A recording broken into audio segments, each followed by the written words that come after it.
नमस्कार, मी सुनीता पटाईत आपले हॅपी गार्डनिंगमध्ये मनपूर्वक स्वागत करते।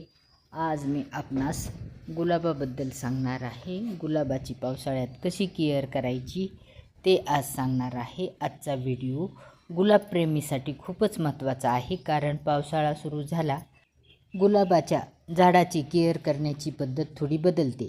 पावसाळ्यात गुलाबाला पाणी जास्त मिळते, वातावरणात आर्द्रता वाढते आणि त्यामुळे गुलाबाच्या झाडाला फंगस इन्फेक्शन, पाने पिवळे पडणे, मुळांची कूज येणे आणि किडीचा प्रादुर्भाव होणे ही शक्यता वाढते। म्हणूनच आजच्या व्हिडिओमध्ये मी तुम्हाला सांगणार आहे की पावसाळ्यात गुलाबाची योग्य केअर कशी करायची, कोणते फर्टिलायझर द्यायचे आणि गुलाबाला निरोगी ठेवण्यासाठी कोणती काळजी घ्यायची हे आज मी तुम्हाला व्हिडिओमध्ये सांगणार आहे। व्हिडिओ पूर्ण पहा, कुठेही स्किप करू नका आणि तुम्ही माझ्या चॅनलवर नवीन असाल तर सबस्क्राईब करा, बेल आयकॉन दाबा, म्हणजे तुम्हाला असेच नवनवीन व्हिडिओची नोटिफिकेशन मिळेल।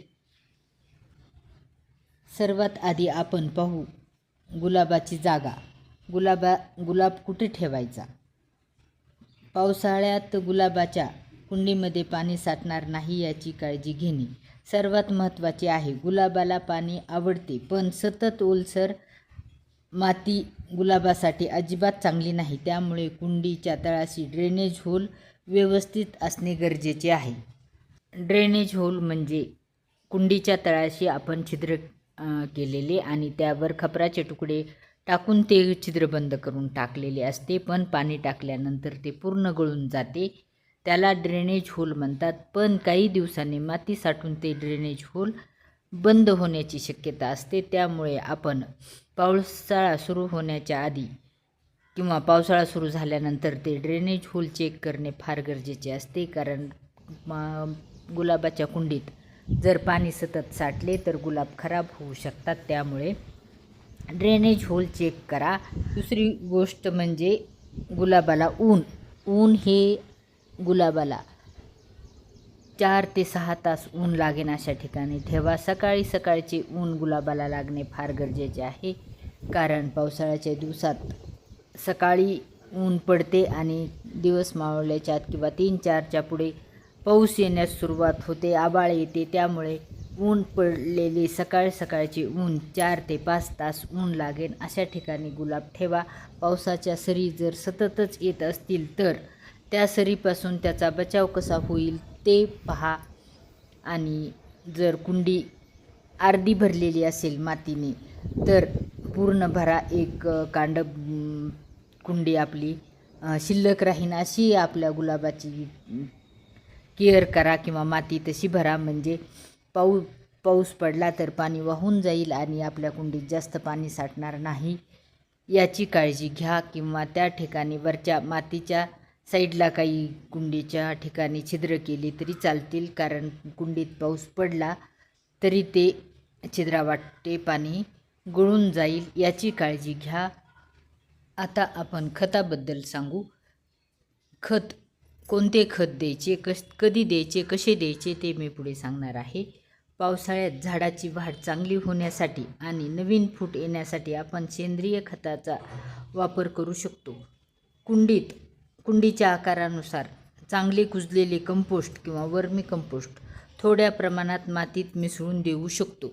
आणि देते वेळेस मात्र एवढी काळजी घ्या की आपल्या कुंडीत कंपोस्ट खत देते वेळेस आपल्या कुंडीची माती जास्त ओली नसली पाहिजे।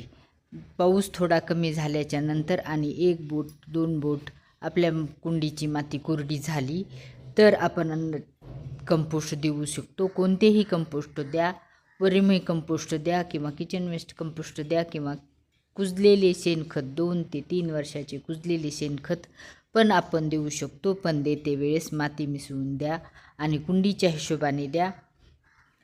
गुलाबाला फुले येण्यासाठी फॉस्फरस आणि पोटॅशियमची गरज असते आणि हिरवी पालवी येण्यासाठी आणि त्याची वाढ होण्यासाठी नायट्रोजनची गरज असते। यासाठी आपण गुलाबाला NPK देणे फार महत्त्वाचे आहे। NPK थोड्या प्रमाणात द्या आणि NPK देते वेळेस आपण पावसाळ्यात लिक्विड फॉर्ममध्ये NPK दिले नाही तरी चालते, थोडे असे कोरडेच NPK देऊ शकता. आता येते सर्वात मोठी गोष्ट म्हणजे फंगल इन्फेक्शन. हे कसे ओळखायचे? पावसाळ्यात वातावरणात आर्द्रता असते, त्यामुळे आपल्या गुलाबाची पाने पिवळे पडतात, काळे पडतात, त्याच्यावर काही डागे येतात. हे आपण सतत तपासून पाहणे गरजेचे असते, कारण पानाच्या खालच्या साईडने काळी पाने पडू शकतात आणि तसे जर खराब झालेले पिवळे झालेले पाने असतील तर ते काढून टाका. आणि गुलाबाच्या कुंडीत पाने साठले असतील तर ते पाने किंवा काडी का पालापाचोळा कोणता काहीही असेल, गवत असेल तर ते काढा आणि त्याची साफसफाई कुंडीत ठेवा. म्हणजे फंगल इन्फेक्शन होणार नाही, फंगस होणार नाही आणि आपले गुलाब चांगले राहतील. यासाठी ही काळजी घेणे फार गरजेचे असते.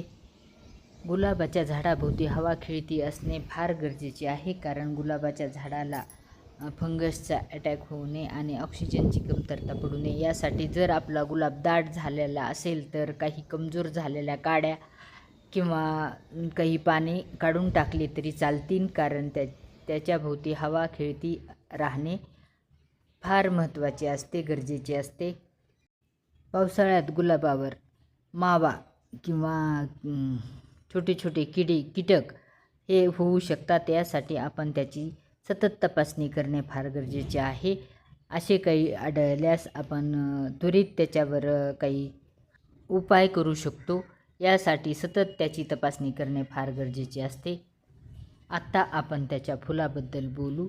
फुले येऊन गेल्याच्या नंतर सुकलेले फुले तोडणे पण फार गरजेचे असते, कारण सुकलेले फूल तोडते वेळेस 2-3 पानाच्या पाकळ्या काढून आपण ते फूल तोडा, म्हणजे त्या ठिकाणी नवीन फूट येईल आणि नवीन फूट आली की आपल्याला भरपूर कळ्या, भरपूर फुले अशी येतील. खराब झालेले जर काड्या असतील तर त्या पण थोड्या थोड्या काढून टाका आणि कट मारल्याच्या नंतर त्यावर हळदी पावडर किंवा साप पावडर लावा, म्हणजे फंगस होणार नाही किंवा डायबॅकचा आजार होणार नाही आपल्या गुलाबाला. यासाठी आपण गुलाबाचे फूल किंवा फांद्या जर तोडल्या तर त्या ठिकाणी हळदी पावडर किंवा साप पावडर लावणे फार गरजेचे असते. छोटी छोटी कटिंग, छोटी छोटी प्रोनिंग केल्याच्या नंतर आपल्या गुलाबाची भरपूर वाढ होते आणि वाढ झाल्याच्या नंतर त्याला नवीन पालवी आल्याच्या नंतर नवीन कळ्या आणि नवीन फुले तयार होतात. यासाठी आपण गुलाबाची छोटी छोटी प्रोनिंग करणे पण फार गरजेचे असते. पण गुलाबाची फुले सुकलेली तोडा किंवा आपण आलेली फुले तोडले तरी त्या ठिकाणाहून 2-3 नवीन फूट येते आणि आपले गुलाब चांगले वाढण्यास मदत होते. हा जर व्हिडिओ आवडला असेल तर लाईक, शेअर अँड सबस्क्राईब करा. तुम्ही माझ्या चॅनलवर नवीन असाल तर बेल आयकॉन दाबा, म्हणजे तुम्हाला असेच नवनवीन व्हिडिओची नोटिफिकेशन मिळेल. व्हिडिओ पूर्ण पाहिल्याबद्दल धन्यवाद.